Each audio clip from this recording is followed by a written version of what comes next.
Estamos estudiando el resumen del Nuevo Testamento. Hemos considerado diferentes temas y el que ahora nos ocupa lo hemos titulado Las etapas históricas del Nuevo Testamento.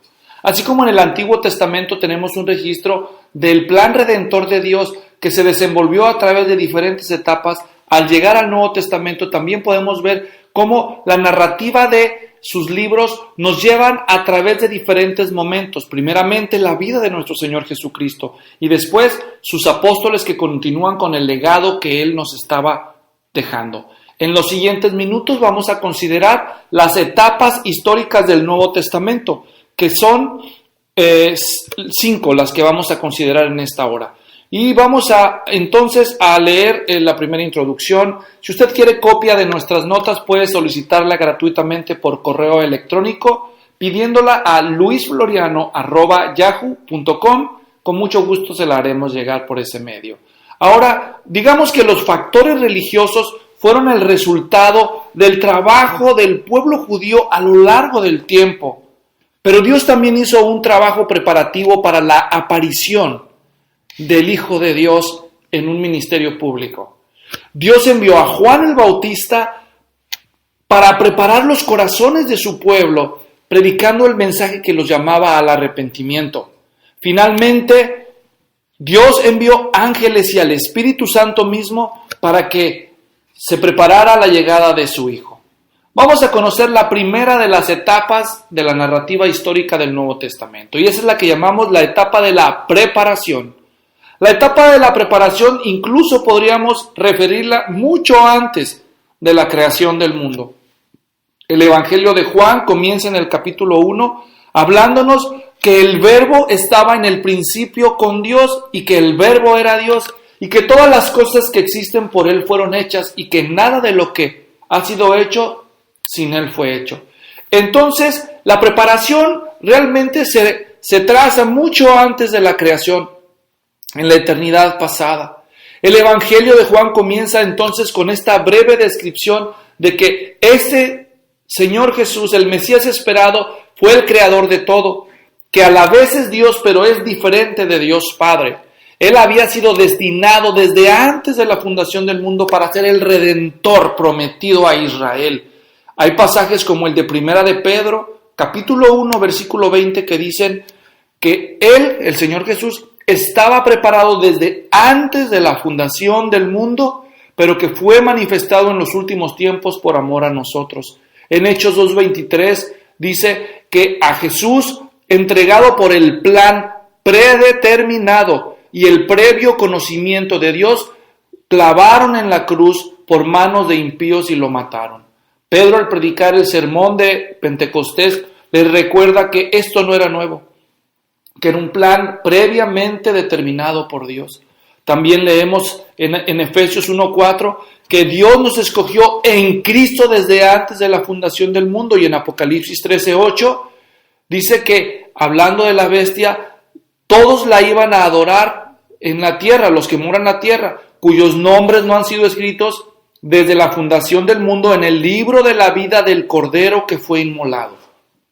Desde antes de la fundación del mundo, el Cordero que fue inmolado ya había sido destinado para hacerlo en el tiempo de Dios. Entonces, la preparación de la venida del Mesías realmente se puede rastrear hasta mucho antes del Antiguo Testamento. Y de manera más formal, pues entonces la vemos darse a conocer de una manera sutil en el Antiguo Testamento. La aparición del Mesías en el Nuevo Testamento no quiere decir que Él nunca se manifestó en el Antiguo Testamento, solamente nos indica que la forma en que lo hizo fue de manera discreta. Hay pasajes en el Antiguo Testamento que se nos habla del ángel del Señor, que fue enviado por el Señor, pero al mismo tiempo este ángel acepta adoración como si fuera Dios. Entonces eso deja al lector como en una duda: ¿por qué si ese ángel acepta adoración? ¿O es Dios?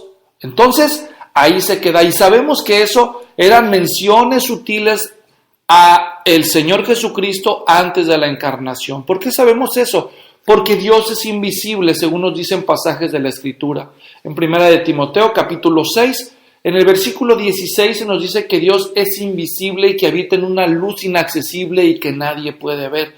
De modo que las manifestaciones visibles de Dios, las teofanías, entonces muy probablemente son alusiones a Jesucristo, Dios preencarnado.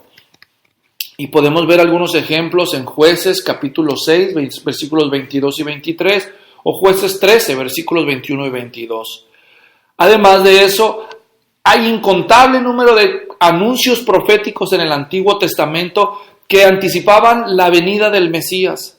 Esa expectativa mesiánica se fue construyendo y acumulando libro tras libro del Antiguo Testamento hasta que llegamos a la culminación. Desde Adán se sabía que un descendiente de la mujer iba a dar un golpe mortal a Satanás y después y a cambio iba a recibir una herida temporal, como leemos en Génesis 3:15. Luego en la época de los patriarcas sabemos que un descendiente de Abraham, en él iban a ser benditas todas las familias de la tierra, lo cual se extiende a su hijo Isaac, como leemos en Génesis 26, 3 y 4, y también a su hijo Jacob, como se lee en Números 24, 17. Después entre los 12 hijos de Jacob, al hijo llamado Judá, no al primogénito Rubén, ni a su favorito José, sino de Judá, donde nadie se lo espera. La profecía de Jacob decía en Génesis 49:10 que de él iba a venir el cetro de Israel, el rey de Israel. Entonces, ya durante la etapa de la ley, Moisés escribió en Deuteronomio 18 para el pueblo de Israel, en los versículos 15 y 18, que el Señor le levantaría un profeta como él, al que ellos deberían de escuchar. Así que la expectativa mesiánica a lo largo del Antiguo Testamento fue de más a menos, fue creciendo y detallándose más y más.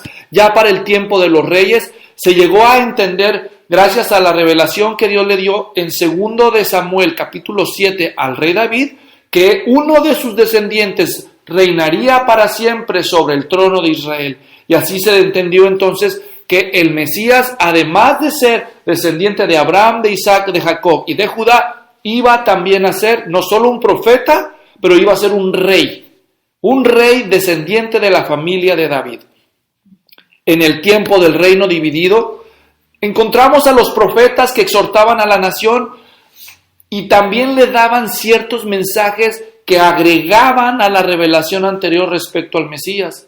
En Isaías 53, por ejemplo, se nos dice que sería un siervo sufriente, que moriría cargando los pecados de muchos.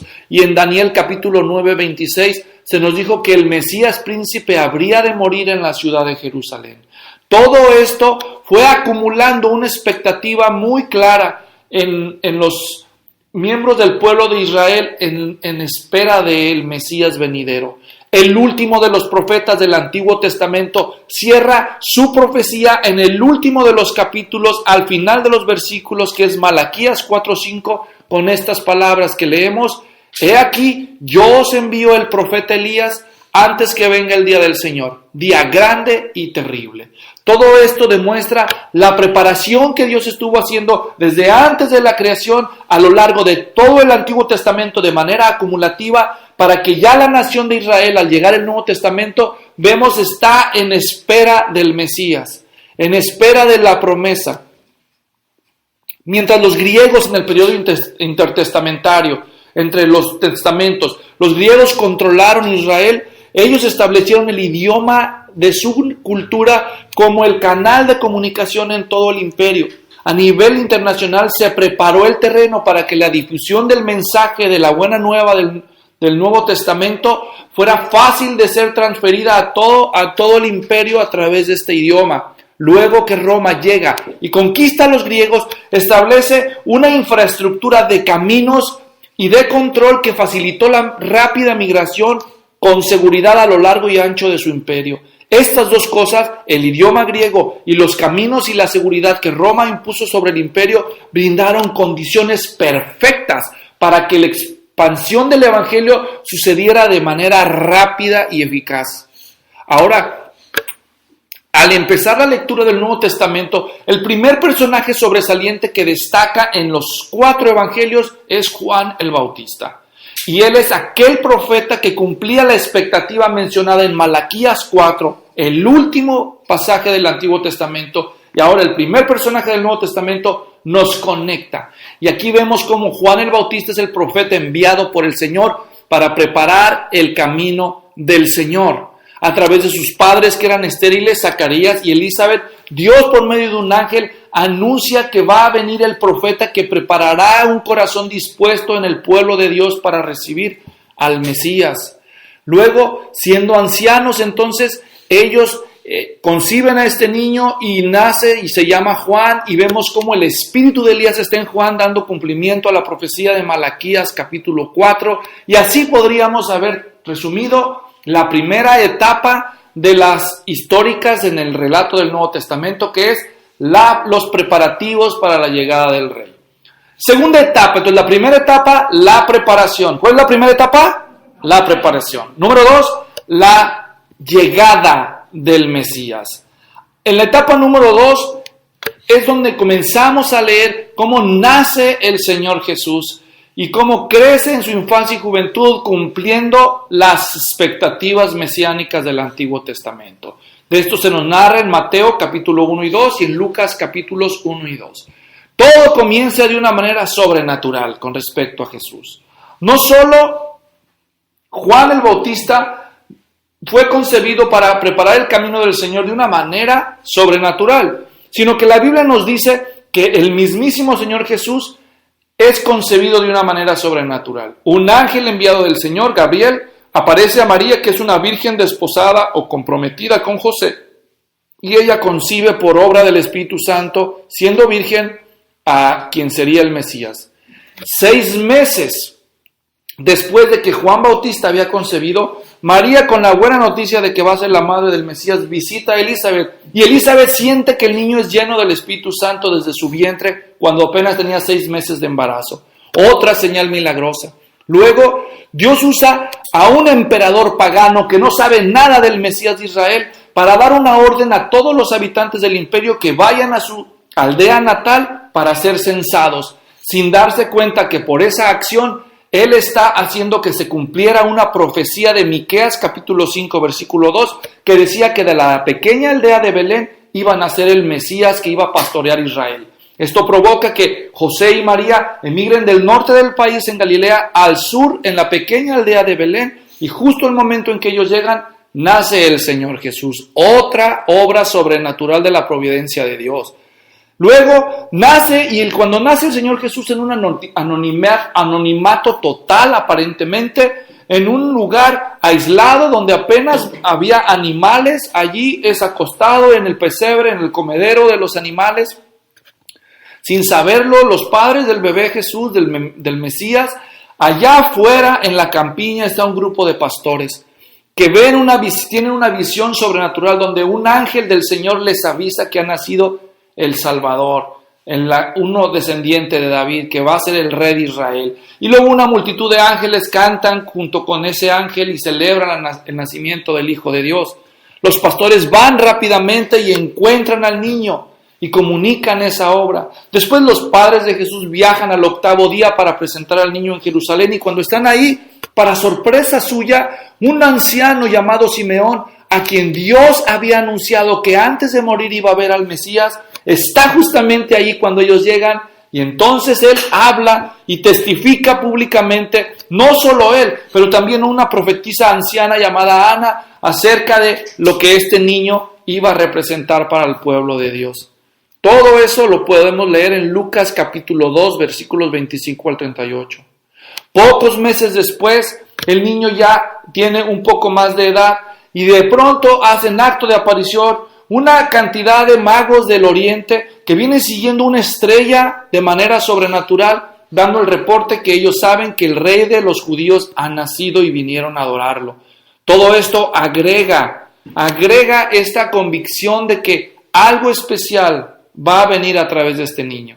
Todo esto es la forma en que el niño Mesías empieza a desarrollar. Eso está en Mateo capítulo 2. La visita de los magos despierta en las sospechas y preocupaciones del rey Herodes, que tenía un delirio de persecución, y manda asesinar a los menores de 2 años que había en Belén, lo cual leemos en Mateo capítulo 2, versículos 13 al 18.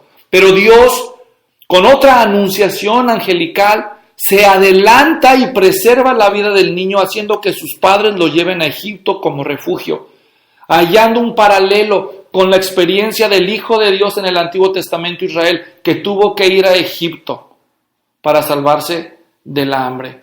Y después muere el rey Herodes, que se menciona en Mateo 2, 19 al 23. Y entonces, una vez que muere el rey Herodes, Dios le manda a José una vez más en sueños, el padre adoptivo del Señor Jesús, que regrese al país de Israel, porque los que procuraban la muerte del niño han muerto. Pero él, por seguridad, decide irse hasta el norte, a la aldea de Nazaret, y allí es donde el Señor Jesucristo crece, desarrolla su infancia y su juventud, sujeto a sus padres, como dice Lucas 2:52, creciendo en sabiduría y en gracia para con Dios y para con los hombres. Cuando tenía 12 años, el Señor Jesús, en su adolescencia, visita la ciudad de Jerusalén y allí tiene un encuentro con los maestros de la ley, que quedan admirados al escuchar la sabiduría y las preguntas del niño. En Lucas 2, 41 al 51. Esta es pues la segunda etapa, la etapa de la llegada y desarrollo de la infancia y juventud del Señor Jesucristo. Etapa número 1, preparación. Etapa número 2, infancia y juventud. Etapa número 3 de la historia del Nuevo Testamento, ministerio público del Señor Jesús. El ministerio público, y todos los evangelios registran esto con la llegada de Juan el Bautista. El ministerio público del Señor Jesús duró 3 años. Formalmente inició en su bautismo en el río Jordán bajo el liderazgo de Juan el Bautista. Ese bautismo significó para el Señor Jesús, equivalió a lo que en el Antiguo Testamento llamamos la unción. Todos los profetas, sacerdotes y reyes del Antiguo Testamento debían ser ungidos con aceite como un acto simbólico que Dios los había escogido para cumplir un propósito especial. Ahora Jesús cumple las promesas como profeta, sacerdote y rey para ser el Mesías Salvador de Israel. Y el acto de unción de Jesús es su bautismo, a través del cual no solamente Él está ante el profeta que Dios ha enviado, pero Dios el Padre desde el cielo dice: este es mi Hijo amado, sobre el cual tengo complacencia, y desciende el Espíritu Santo mismo, no el aceite, pero el mismo Espíritu Santo que era simbolizado por aquel aceite, desciende sobre el Señor Jesús, y entonces empieza la unción formal del Señor Jesucristo. Y así como Dios sacó a Israel, su pueblo, en el Antiguo Testamento de Egipto y los llevó al desierto, así el Espíritu Santo guía al Señor Jesús al desierto para ser tentado, no por 40 años como Israel, pero sí por 40 días. Un día por cada uno de esos años, para demostrar que, a diferencia de Israel, que fracasó rotunda y repetidamente en el desierto, Jesucristo logró vencer toda tentación de Satanás y entonces regresó lleno del Espíritu Santo para iniciar su primer año de ministerio público, que se conoce como el año de la inauguración. ¿Cómo se llama el primer año? Inauguración. El año de la inauguración del ministerio público del Señor Jesucristo se distinguió por algunas cosas importantes. Por ejemplo, el primer año Jesucristo lo pasó mayormente en la zona norte del país, que conocemos como Galilea. El primer año del Señor Jesús, Él se mantuvo en Galilea y en las zonas a los alrededores. También se distingue el primer año porque la fama del Señor Jesús empieza a crecer como resultado de los milagros que Él hacía. También el primer año, el año de inauguración, se distingue porque los primeros discípulos alrededor de Jesús se empiezan a juntar y lo empiezan a seguir, muchos de los cuales habían sido discípulos de Juan el Bautista. Luego comenzamos a ver que entre los discípulos que empezaron a seguir a Jesús, Él escoge a 12, y esto ya sucede cerca del segundo año, el año de su popularidad. El segundo año del ministerio público del Señor Jesús se conoce como el año de popularidad. El primero era el año de inauguración, el segundo el año de popularidad. En el año de popularidad, que es el segundo, Jesucristo ahora ha escogido entre todos sus discípulos a 12 de ellos, a los cuales llama apóstoles. Y entonces los empieza a separar de la multitud para enseñarles lecciones y hacer obras delante de ellos a modo de preparación. También los empieza a enviar a misiones de corto plazo para que empiecen a perder el miedo, a foguearse y a llevar el mensaje de las buenas nuevas del reino de Dios. El año de la popularidad se destaca porque precisamente grandes multitudes ahora quedan emocionadas de saber que el profeta de Dios anda en Israel y van y buscan a Jesús y participan de sus muchos milagros. Pero a medida que su fama crece, también empieza a aumentar una oposición continua por parte de muchos judíos, especialmente los fariseos. En esta etapa el Señor Jesucristo hizo visitas a algunas regiones extranjeras alrededor del norte de Israel. Finalmente llega el tercer año de ministerio público y es el que conocemos como el año de oposición. ¿Cómo se llama el tercero? Año de oposición. Año de inauguración, de popularidad y de oposición. En este año, que fue el último, aunque lo seguían grandes multitudes, también vemos que el número de adversarios en contra del Señor Jesús fue cada vez más grande. Había cada vez más personas tratando de hallar el modo de destruirle. Finalmente, el Señor Jesucristo hace menos esfuerzo por gastar tiempo con la multitud y lo pasa con sus discípulos preparándolos para lo que él ya sabía que era una partida inminente. El Señor Jesucristo, llegado el tiempo adecuado, él se dirige al sur del país, a la región de Judea, específicamente a la ciudad de Jerusalén, para cumplir la misión que Dios le ha asignado, la misión de morir por los pecados, una misión redentora. Y en el tiempo de Dios, ya en Jerusalén, el Señor Jesús es traicionado por uno de sus 12 apóstoles, sentenciado injustamente por las autoridades judías y gentiles y finalmente asesinado sobre una cruz. Pero después de morir, precisamente dando cumplimiento a las profecías del Antiguo Testamento, Él resucita, como decía el Salmo 22, Isaías 53 y Daniel 9:26, y el Salmo 110 y otros pasajes que hablaban no solo de la muerte, pero también de la resurrección. Él es puesto en una tumba de un rico y al tercer día resucita cumpliendo lo que él mismo había dicho, y no solo el Antiguo Testamento, que como Jonás había estado en el vientre del gran pez, así también él, como hijo del hombre, iba a resucitar al tercer día. Entonces, después de que resucita el Señor Jesucristo, se le aparece a muchos discípulos por 40 días y finalmente él agrupa a sus 12 apóstoles, bueno, los 11 que quedaban, porque uno, el que lo traicionó, sabemos que es Judas y se suicidó al final, y les dice a ellos, delante de otros discípulos, que cumplieran la gran comisión, pero no antes de ver que se cumpliera la promesa de Dios Padre, que iba a enviar su Espíritu Santo para llenarlos de poder para testificar. Y entonces, delante de los ojos de ellos, el Señor Jesús asciende a los cielos, en el Monte de los Olivos, frente a la ciudad de Jerusalén.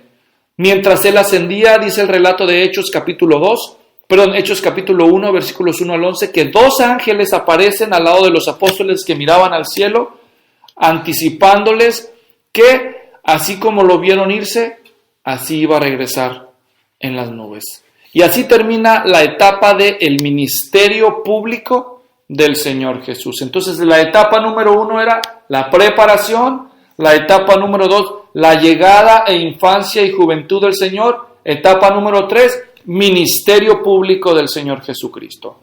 Etapa número 4 de la historia del Nuevo Testamento, el nacimiento y primeros años de la iglesia. Esto lo podemos encontrar en Hechos capítulos 1 al 7. La historia del libro de los Hechos comienza donde el Evangelio de Lucas terminó. Jesús ha resucitado y antes de ascender al cielo le ordena a sus discípulos que esperen en Jerusalén el cumplimiento de la promesa del Padre, que les enviaría el Espíritu Santo para llenarlos de poder y convertirlos en testigos de la obra del Señor Jesús. Ellos obedecen, esperan, y en Hechos capítulo 1 vemos cómo en oración están clamando por esa promesa. Cuando llega Hechos capítulo 2 vemos que la promesa se cumple el día de Pentecostés. El Espíritu Santo es derramado sobre de ellos, son llenos de poder y comienzan a testificar. Y empieza Pedro como modelo en el capítulo 2 de Hechos, predicando un poderoso sermón que termina en la conversión de más de 3,000 personas. Así comienza formalmente la era de la iglesia. A partir de este momento, los apóstoles, llenos del poder del Espíritu Santo, predican valerosa y persistentemente por todo Jerusalén acerca de Jesucristo como el Salvador del pueblo. Pero esto resulta no solo que multitudes se convierten en cristianos, en discípulos de Jesús, sino también esto resulta en la furia de las autoridades.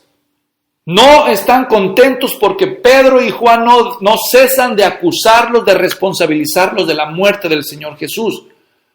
Entonces los encarcelan, los arrestan, los amenazan y los azotan y les dicen que hasta pueden perder la vida si siguen predicando, pero en lugar de intimidarlos, ellos persisten en predicar a este Jesús.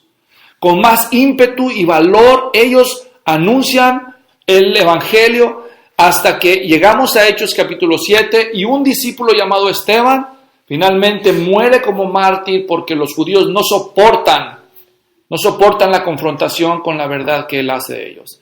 Y en esta etapa, entonces, vemos al primer mártir del cristianismo llamado Esteban.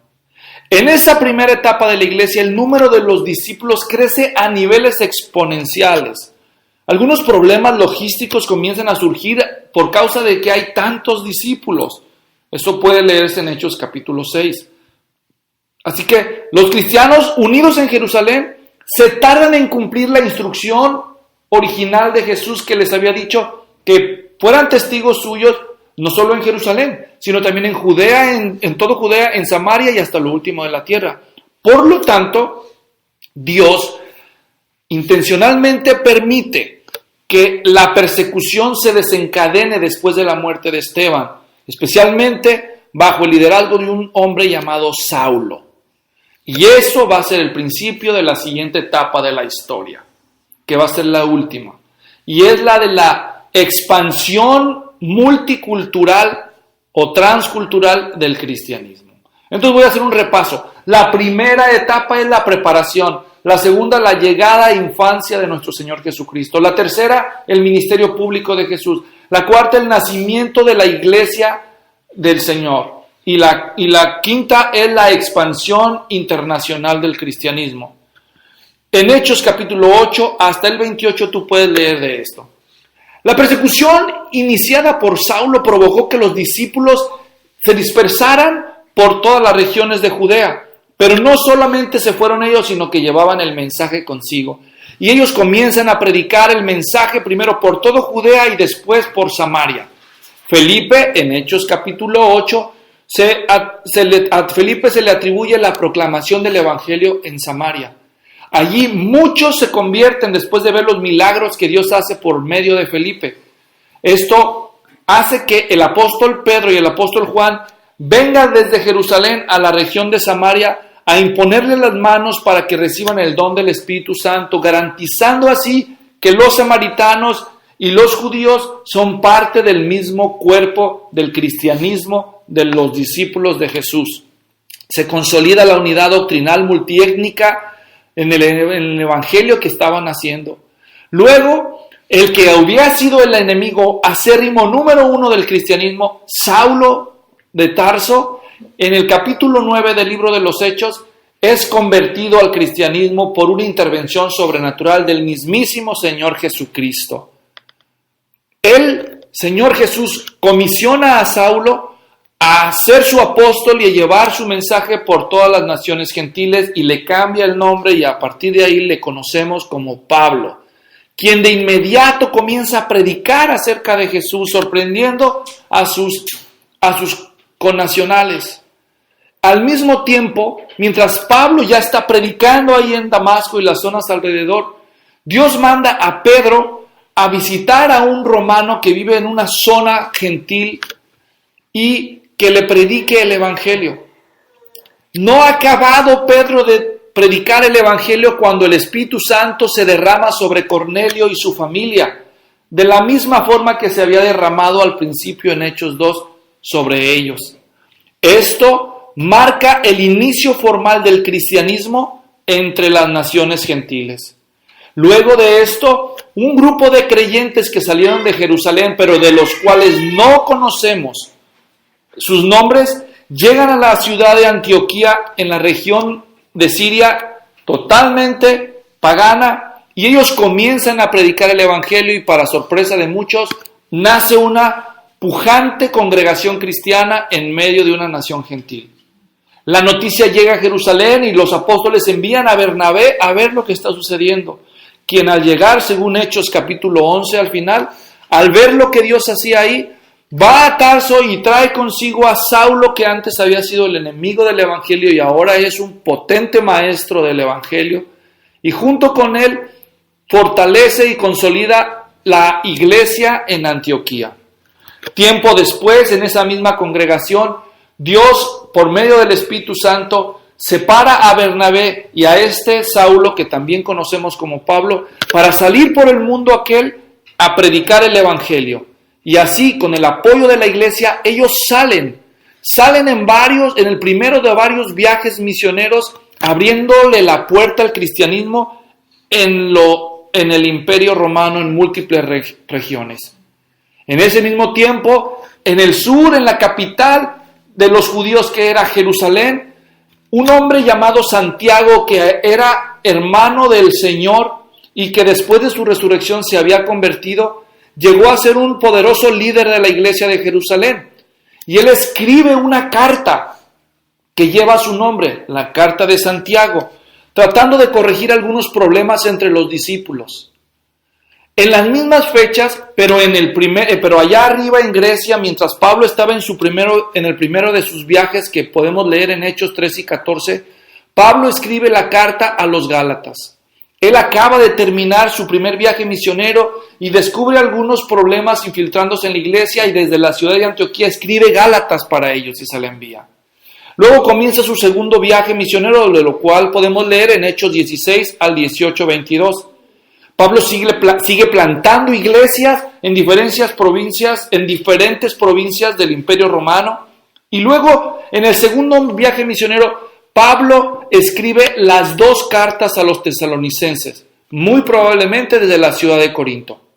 Ya en su tercer viaje misionero, que leemos en Hechos 18, desde los versículos 20 hasta el final del capítulo 20, Pablo escribe Primera de Corintios desde la ciudad de Éfeso. Después escribe Segunda de Corintios desde la ciudad de Macedonia y escribe Romanos desde la ciudad de Corinto. Después, en Hechos 21 al capítulo 28, vemos que Pablo es encarcelado y llevado a Roma por 2 años a la prisión. Estando en la prisión de Roma, es que Pablo escribe Efesios, Filipenses, Colosenses y Filemón. Estas se llaman las epístolas de la prisión. Entonces Pablo es liberado de su primer encarcelamiento en Roma y empieza un nuevo viaje misionero, de lo cual podemos leer en Filipenses 2:24, 1 de Timoteo 1:3, Tito 1:5 y 3:12. Y en ese nuevo viaje, que podríamos llamar el cuarto viaje misionero de Pablo, que no se menciona en Hechos, pero sí en estas referencias bíblicas que mencioné, Pablo escribe la carta a Tito desde la ciudad de Éfeso, donde deja a Timoteo, y luego se traslada a Macedonia, desde donde escribe Primera de Timoteo. Después, él es vuelto a ser arrestado. Y antes de morir como mártir, unos meses antes, ya en la ciudad de Roma, Pablo escribe Segunda de Timoteo. En las mismas fechas y en la misma ciudad de Roma, también Pedro es arrestado y él escribe sus 2 cartas también antes de morir. La primera la alcanza a escribir antes de ser arrestado, pero la segunda la escribe unos meses o incluso semanas antes de ser martirizado. Y en Roma los 2 mueren como mártires, escribiendo Segunda de Timoteo Pablo y después Pedro, después de escribir Segunda de Pedro. Allí mismo, en ese mismo periodo de tiempo, pero en el sur, un autor que no sabemos quién es guiado por el Espíritu Santo para escribir la carta a los hebreos. 2 años después, otro de los hermanos del Señor, que es llamado Judas, escribe desde un lugar no definido su carta para alentar a los creyentes a defender su fe. Entre 15 a 20 años después de eso, entonces, ya que habían muerto todos los demás apóstoles, el último sobreviviente entre ellos, el apóstol Juan, escribe desde Éfeso su evangelio. Y también escribe las cartas que llevan su nombre. Es arrestado en la isla de Patmos y estando ahí en Patmos, él recibe las revelaciones del Señor Jesucristo que se convierten en el libro de Apocalipsis y así se completa todo el bloque, la colección de libros del Nuevo Testamento. Esa es la etapa en la que todavía estamos viviendo, en la expansión internacional del Evangelio. Así que repasando las 5 etapas de la historia del Nuevo Testamento, tenemos la preparación, la llegada y el crecimiento del Señor Jesús, el ministerio público del Señor Jesús, nacimiento y crecimiento inicial de la iglesia y la expansión internacional multicultural de la iglesia cristiana.